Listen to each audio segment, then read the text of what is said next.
Nah ya kan memang kalau secara aturan ya jalur hijau itu kan tidak boleh dibangun, ya kan gitu. Nah itu lagi-lagi Teresti, sebenarnya fungsi daripada pengawasan oleh DPRD ini seperti apa kan gitu. Itu kok bisa gitu.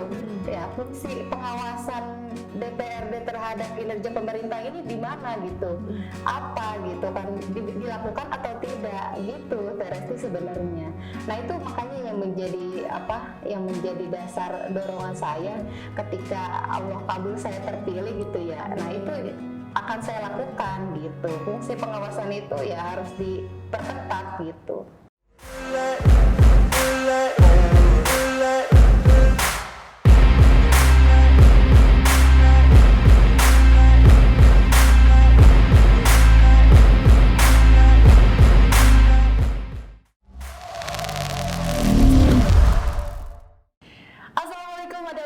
Jumpa lagi di program Ada Resensi di YouTube-nya Ada Production Official. Tentu seperti biasa di Ada Resensi ini kita akan bahas mengenai ide, gagasan, dan cita-cita di tema yang menarik kali ini mengenai perempuan dan misi pembangunan Bekasi.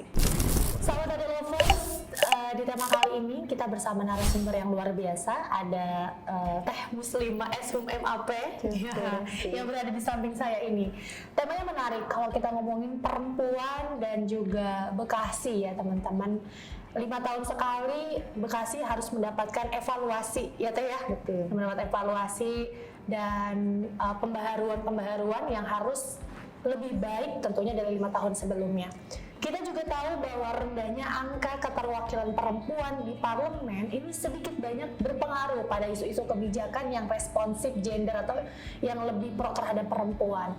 Terutama di Bekasi ya teman-teman, banyak yang bilang Bekasi ini planet lain. Kenapa planet lain? Mungkin bisa jadi karena kebijakan-kebijakannya berbeda dengan daerah-daerah yang lain gitu kan. Dan kali ini aku pengen banget kita bahas, kita pretelin satu-satu apa aja potensi-potensi yang ada di Bekasi, ide gagasan bersama salah satu caleg DPRD Kabupaten Bekasi dari Dapil 6 Karangbahagia, Kedung Waringin, Pembayaran Sukakarya bersama Teh Muslimah SHUM MAP. Teh Muslimah apa kabar? Alhamdulillah baik. Alhamdulillah baik. Luar biasa. Sehat. Alhamdulillah. Sehat. Yang penting sehat dulu. Benar-benar. Teh Muslimah kan kalau aku lihat nih di track and recordnya sebelum nyalek nih aktif juga sebagai aktivis perempuan. Kemudian udah lama banget ya Teh ya? Udah lama banget, aktif juga di isu-isu sosial kemasyarakatan. Tapi sebagai perempuan yang asli juga orang Bekasi, asli Bekasi. Apa sih yang menjadi desakan hati sanubari Teteh untuk maju membangun Bekasi lebih baik lagi di 2024 ini? Jadi ini sedikit bercerita. Jadi kenapa saya sekarang memberanikan diri di pemilu tahun 2024 ini mencalonkan diri sebagai calon anggota DPRD Kabupaten Bekasi. Saya di Dapil 6, yaitu tadi meliputi Kecamatan Karangbahagia, Kedung Waringin, Cabang Bungin, Sukakarya, dan Pebayuran. Karena dulu, yaitu tadi kan, saya itu dulu aktivis ketika di kampus, jadi kita itu kan dulu sering aksi, ya kan, kayak gitu. Ketika ada kebijakan-kebijakan pemerintah yang tidak pro terhadap masyarakat di bawah, kita turun gitu kan. Nah dari situ kita turun, tapi kan kebijakan tetap berlanjut, tetap disahkan, tetap diberlakukan. Dari situ saya merasa miris gitu. Dari keresahan itu saya dulu akhirnya bercita-cita kayaknya ini harus saya yang jadi anggota dewan. Jadi begitu dulu Teresti. Karena apa akhirnya sekarang saya memberanikan diri mencalonkan diri menjadi anggota DPRD Kabupaten Bekasi. Nah dari situ awalnya. Nah untuk lebih simpelnya lagi kan sekarang ranahnya di Kabupaten Bekasi. Bagaimana apa saja nih di Dapil 6 terkait yang harus kita bangun kan kayak gitu. Sebenarnya kayak keterwakilan perempuan untuk di parlemen di Kabupaten Bekasi ini kan baru 22%. Ada, saya lihat itu ada 11 kalau nggak salah. Dewan Perempuan di Kabupaten Bekasi untuk saat ini. Jadi masih sedikit sekali, belum mencapai 30%. Gitu. Betul. Jadi ibarat rumah, kalau ibarat Bekasi ini kalau diibaratkan rumah, yang isinya itu kan rumah tangga lah, ibarat rumah tangga. Bekasi ini kan ada istri, suami gitu. Oke. Rumah itu kan bisa rapi kalau ada siapa? Ada istri, Istri, gitu ya. Nah itu makanya, jadi sebenarnya untuk pembangunan di Kabupaten Bekasi ini perlu sentuhan perempuan seperti itu, Teh. Oke, yang Kayak memang gitu. katanya perempuan tuh lebih sensitif, ya lebih betul. menyasar pada isu-isu yang mendasar gitu ya. Betul. Maaf ini, lebih mendasar gitu ya. Betul. Nah, kalau kita ngomongin pembangunan Bekasi itu Teteh juga lahir dari yang tadi resah karena kebijakan-kebijakan terus berjalan ketika kita mengkritisi sebagai Betul. mahasiswa, kemudian Betul. kebijakan terus berjalan. Makanya hari ini Teteh mau jadi katalisator perubahan, Betul. gitu kan, penggeraknya dalam kebijakan-kebijakan. Kemudian apa yang memang mendasari Teteh melihat situasi di Bekasi hari ini, hambatan-hambatan yang berjalan tidak sesuai dengan harapan di masyarakat? Ya, seperti misalnya kalau misalnya hambatan-hambatannya itu mungkin ya kebijakannya ini tidak menyasar kepada kebutuhan masyarakat di bawah gitu Oke. kan. Entah apa kendalanya di DPR ini kan gitu ya. Kok kebijakan-kebijakan pemerintah yang tidak pro terhadap masyarakat disah-sahkan saja kan gitu, apa sebenarnya yang menjadi hambatannya kan gitu. Makanya di situ juga menjadi tantangan saya ini, kenapa sih, ada apa sih gitu. Oke, jadi pengen cari tahu lebih dalam ya. Betul. Oke. Sebenarnya kan kalau sesuai dengan fungsinya ya, Iya. DPRD itu kan fungsinya legislasi, Oke. kemudian kan penganggaran dan pengawasan gitu kan Iya. terhadap kinerja pemerintah. Nah itu di mana fungsi pengawasan terhadap kinerja pemerintah oleh anggota DPRD pada saat ini. Oh, jadi Teteh Gitu. pengen menegakkan independensi anggota legislatif Betul, lagi ya? betul. Oke. Gitu. Kalau kayak gitu berarti kan Teteh sangat paham betul di Bekasi itu memiliki potensi apa saja gitu yang memang ini bisa menjadi daya saing dan hal-hal yang bisa kita lestarikan, kita budayakan ini menjadi daya jual nanti di daerah Betul, Bekasi. betul. Kalau menurut Teteh apa sih yang menjadi fondasi ataupun potensi yang ada di Bekasi hari ini? Kalau untuk di Bekasi, terutama di zona di Dapil 6 ya, Oke. kan karena saya sekarang ada di Dapil 6, saya ini sudah keliling 5 kecamatan di Dapil 6. Nah itu Teh, Oke. kenapa mungkin kalau dulu saya kan di Bandung, dulu Iya. kuliah di Bandung, jadi kalau kata orang Bandung kenapa kita Bekasi disebut planet lain? Oke. Karena jaraknya itu luar biasa, jarak tempuhnya luar biasa, dan itu saya rasakan sekarang. Saya rasakan itu di Dapil 6. Jadi saya pernah 2 titik keliling turun ke masyarakat, dan itu di Pebayuran, padahal masih di Pebayuran, jaraknya dari titik yang 1 sampai ke titik 2 jam Teh. Jadi kalau dari Bekasi itu kita bisa sampai ke Bandung. Gitu sebenarnya, kalau lewat tol kan gitu. Jadi luar biasa sekali ini kita potensi daerah Dapil 6. Dan di Dapil 6 ini kan rata-rata itu pertanian, sawah-sawah banyak di situ. Sebenarnya potensi wisata pedesaan itu sangat besar yang ada di Dapil 6 ini, karena kan masih banyak sawah, kemudian juga perairannya bagus gitu Teh. Jadi sebenarnya sawah itu bisa kita jadikan wisata wisata desa gitu. Jadi kayak misalnya satu lokal sawah, kalau yang punya berkenan gitu misalnya, jadi kita bikin agrowisata. Jadi anak-anak zaman sekarang kan mana coba mainnya gadget karena nggak ada tempat nggak ada tempat bermain yang asik lah. Sebenarnya kan masih seneng anak-anak kecil misalnya kan turun ke sawah, jadi disiapkan tuh kayak misalnya bibit untuk disebar, atau misalnya padi yang untuk ditanam, kan di situnya ada kali-kali gitu kan, ada air, ada pengairan, itu kan juga bisa dibangun dibangun warung-warung kecil ya kan. Jadi ekonomi kreatif itu, jadi ekonomi pedesaan itu juga terbangun di situ. Jadi selain wisata juga terbangun, ekonomi masyarakat pedesaan juga di situ berputar gitu Teh. Sebenarnya sangat luar biasa ini kita sebenarnya Dapil 6 untuk potensi wisata. Oke, kita kalau melihat di Dapil 6 ya, ini kan juga bagian dari Bekasi ya. Itu tuh adalah salah satu pemetaan dari pemerintah sebagai zona hijau ya Teh. Mungkin Teh juga sempat singgung tadi bahwa di sana banyak banget persawahan, banyak sekali perkebunan gitu kan, pertanian, perkebunan. Betul. Kemudian realitanya ya Teh ya, di sana juga banyak swasta ya mungkin ya, yang memang melanggar ketentuan zona hijau. Kan kalau zona hijau itu nggak boleh dibangun pemukiman kan dan lain sebagainya, tapi di sana banyak kok. Banyak bagian-bagian yang haknya sebagai zona hijau kemudian dibangun perumahan.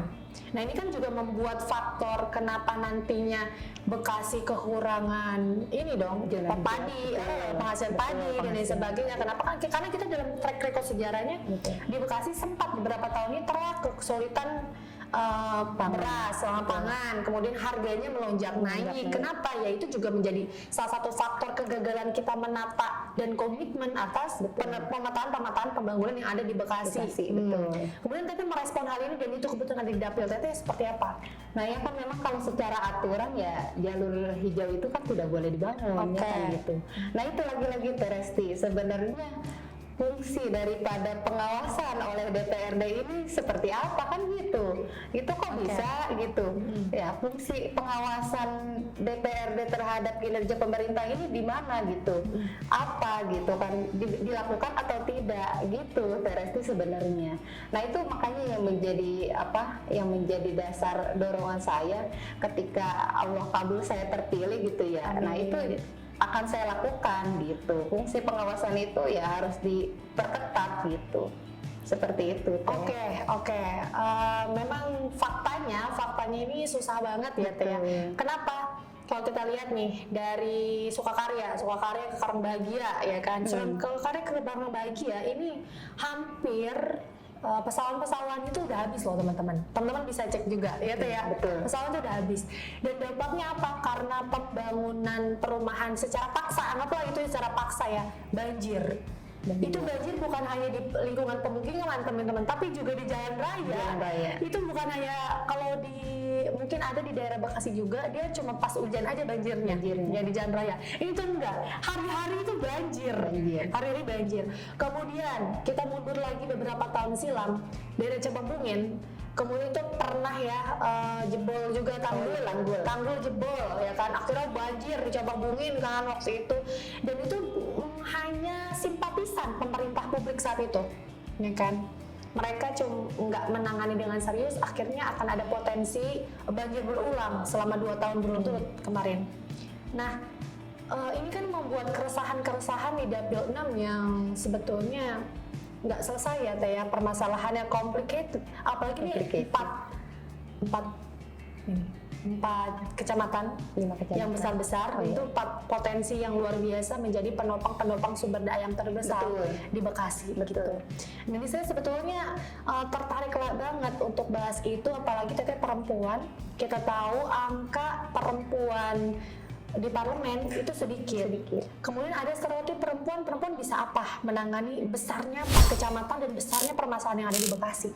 Nah, saya pengen Teteh menjawab itu, apa yang bisa dilakukan perempuan dalam menghadapi besarnya permasalahan yang ada di Bekasi.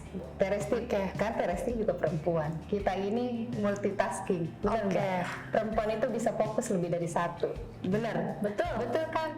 Itu hanya perempuan yang bisa begitu. Kalau laki-laki nggak bisa. Nah, makanya sangat dibutuhkan peran-peran perempuan di parlemen ini. Karena kenapa? Kalau perempuan itu jadi bisa fokusnya bisa banyak dengan segala macam permasalahan yang ada di Kabupaten Bekasi, itu kita bisa cari solusinya bersama-sama gitu kan. Ya itu tadi yang saya bilang. Kalau ibarat rumah tangga, Bekasi ini diibaratkan rumah tangga. Kalau pengen rapi itu ya perlu peran serta perempuan, benar nggak? Iya, rumah tangga itu kan rapih kalau ada perempuan. gitu kan. Iya. Kalau laki-laki ya paham lah kan gitu. Jadi sebenarnya butuh juga, bukan berarti tidak butuh peran laki-laki gitu kan di dalam rumah tangga, bukan begitu. Oke. Jadi dalam pembangunan Bekasi juga bukan berarti tidak butuh peran juga laki-laki, ya bersama-sama. Tapi ketika misalnya perempuan diberi kesempatan yang lebih gitu kan, dan lebih banyak lagi anggota DPRD perempuan gitu kan, jadi bisa jadi pembangunan ini untuk di daerah Kabupaten Bekasi bisa lebih baik lagi kan gitu, terutamanya menyasar kepada kepentingan perempuan gitu kan woman support woman. Nah itu hanya perempuan yang mengerti perempuan. Nah itu ibu-ibu ya sekalian kan, jadi misalnya keresahan Teh Resti sebenarnya zaman sekarang ibu-ibu kita banyak yang berhutang tahu lah ya kan Bang Emok. Itu kan salah satunya, itu menjadi salah satu keresahan saya. Di sekitar saya juga itu udah banyak sekali ibu-ibu yang berhutang ke Bang Emok. Itu kan karena apa? Karena kekurangannya pendapatan ekonomi di keluarganya kan gitu. Ada misalnya suaminya hanya pendapatannya berapa, rata-rata kalau di dapur 6 apalagi rata-rata hanya petani. Dan petaninya itu kebanyakan bukan petani yang punya lahannya sendiri. Jadi hanya penggarap kan begitu. Saya itu salah satu program prioritas saya ketika saya itu ingin menggalakkan UMKM salah satunya. Jadi bagaimana caranya ibu-ibu, anak muda, bapak-bapak gitu yang tidak punya pekerjaan tetap, yang tidak punya penghasilan tetap bisa diakomodir dan menghasilkan uang gitu. Minimal ya walaupun sehari tidak besar, kalau sehari terus ada kan meminimalisir hal-hal yang tadi kan gitu. Kayak gitu. Ini menarik banget ya teman-teman. Jangan lupa juga sih ngajak buat terus berpartisipasi aktif dalam program Ada Resensi dengan cara follow semua situs sosial medianya Ada Production Official, dan juga jangan lupa subscribe channel YouTube-nya Ada Production Official. Dan teman-teman juga bisa berpartisipasi komen nih di kolom YouTube-nya, kira-kira di Ada Resensi itu kita ngomongin apa lagi sih, ngulas pembahasan apa lagi sih, boleh potensi di Bekasi, Jawa Barat, ataupun isu-isu nasional yang memang itu membangun ide, gagasan, dan cita-cita sesuai dengan tagline Ada Resensi. Teteh, kita balik lagi di tema kali ini, perempuan dan misi pembangunan untuk Bekasi. Sebelum saya mempersilakan Teteh memberikan harapan untuk teman-teman Bekasi, saya pengen tanya dulu, sebetulnya apa formulasi konkret dari Teh Muslimah S. MAP ini yang juga mencalekkan sebagai anggota DPRD Kabupaten Bekasi di Dapil 6 untuk membangun Bekasi? Teh, formulasi apa konkretnya?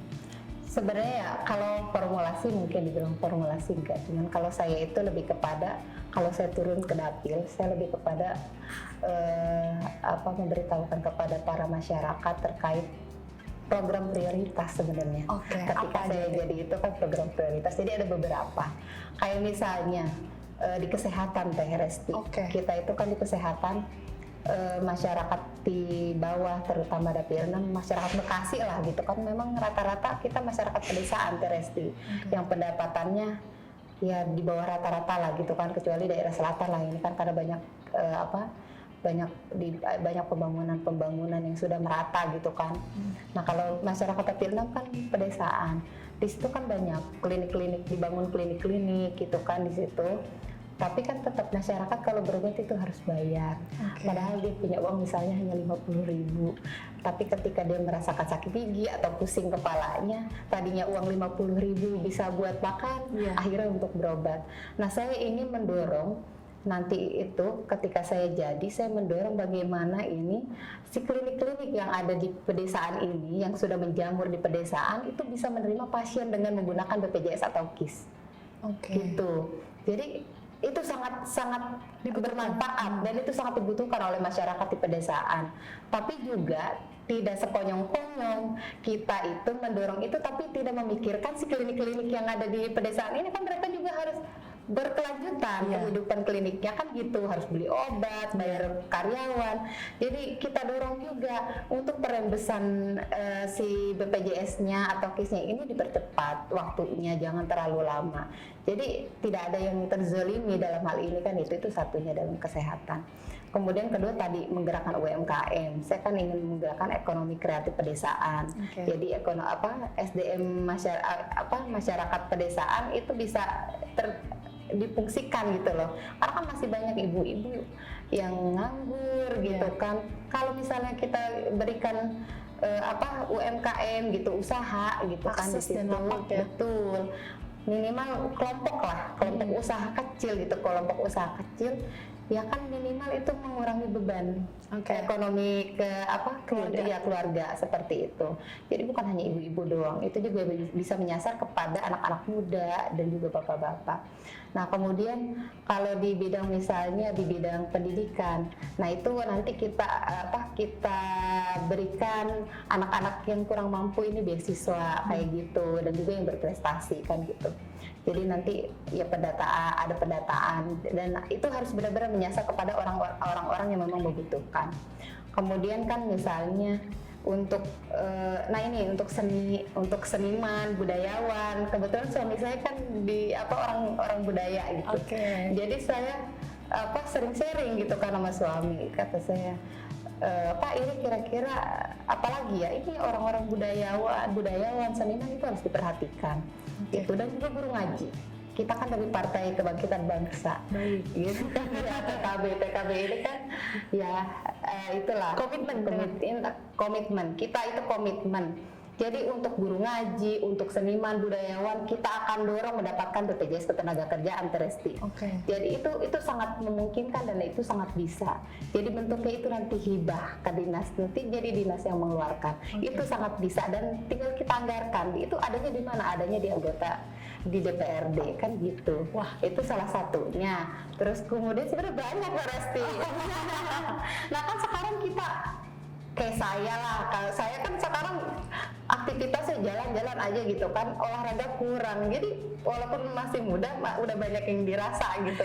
Jadi karena dari kerasahan sendiri gitu, karena kurang olahraga. Jadi saya pengen nih ngebangun infrastruktur sarana olahraga gitu di pedesaan.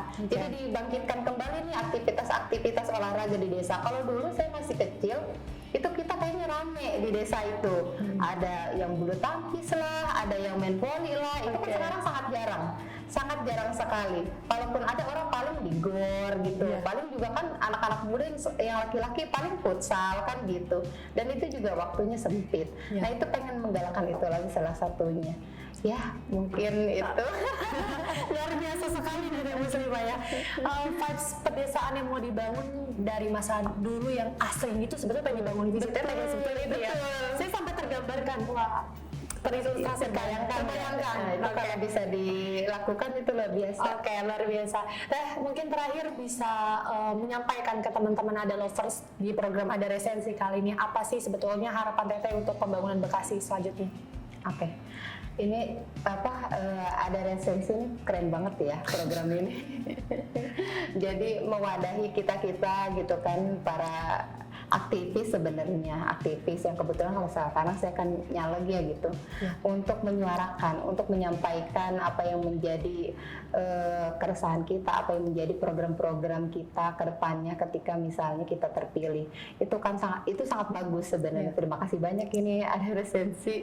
Terima kasih Teresti dan teman-teman semuanya sudah memberikan waktu saya, memberikan kesempatan saya untuk berbicara di sini. Ya kalau untuk pembangunan ke depan Kabupaten Bekasi, ya mudah-mudahan dengan adanya keterwakilan perempuan lebih banyak, nah itu lagi di parlemen, insya Allah saya meyakini jika keterwakilan perempuan di parlemen tahun ini lebih banyak, Kabupaten Bekasi akan lebih baik lagi, seperti itu. Baik, terima kasih Teh Muslimah atas waktunya, kemudian juga kesempatannya kita bisa ngobrolin Bekasi lebih intensif lagi ya nantinya, karena pikiran, gagasan, cita-cita itu bukan hanya sekali dalam hitungan menit ya, tapi juga harus sepanjang kita masih hidup di Bekasi, sepanjang kita masih bernapas, itu kita harus punya komitmen yang sama untuk bangun daerah asal kita. Sekali lagi Teh Muslimah, terima kasih banyak. Terima kasih banget sudah dialog di Resensi. Sahabat Ada Lovers, tentu di tema kali ini ngomongin masalah perempuan dan misi pembangunan untuk Bekasi. Kita tahu betul bahwa Bekasi ini adalah salah satu kota penopangnya ibu kota Jakarta. Kemudian akses kita juga sebetulnya sangat diperhatikan oleh ibu kota Jakarta. Betul. Tapi entah mengapa permasalahan di Bekasi terus saja begitu banyak sekali keluhan-keluhan masyarakat. Mulai dari akses jalan, akses ekonomi, kesehatan, pendidikan, sampai jaminan sosial dan juga isu-isu politik yang sering menindas kaum-kaum pedesaan, kaum-kaum yang memang berada di strata ekonomi menengah ke bawah. Dan ini perlu sekali ada partisipasi aktif dari teman-teman semuanya. Dan tentu di program Ada Resensi kita akan selalu berusaha untuk menyeimbangkan suara-suara teman-teman yang berada di bawah, teman-teman yang berada di tengah mengenai keresahan-keresahan ada di Bekasi. Kita bisa membangun Bekasi lebih baik lagi dengan gerakan kolaborasi bersama-sama. Sampai ketemu lagi di program Ada Resensi selanjutnya. Sampai jumpa.